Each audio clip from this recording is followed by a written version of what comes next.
میخوایم درست کردن تمام آکوردهای سه صدایی اهم از ماژور و مینور رو به زبان خیلی ساده یاد بگیریم.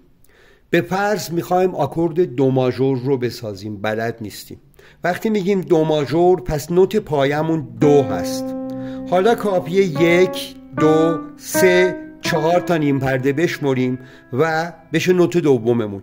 1 2 3 تا نیم پرده دیگه بشمریم میشه نوت سوممون. دو می سول آکورد دو ماژور. ر ماژور میخوام درست کنم. ر رو میگیرم 1 2 3 4 شد نوت دوم. 1 2 3 شد نوت سوم ر ماژور. فرض کنید میخوایم مثلا فا دیز ماژور درست کنم. فا دیز رو میگیرم 1 2 3 4 شد نوت دوم. 1 2 3 شد فا دیز ماژور.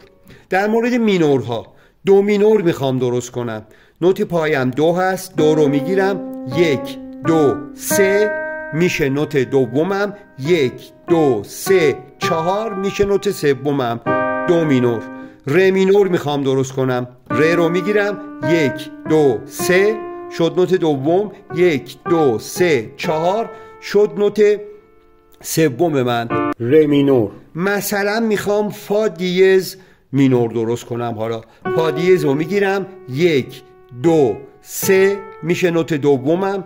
1 2 3 4 میشه نوت سومم فا دیز مینور. کلی ترفند دیگه توی این پیج یاد خواهید گرفت.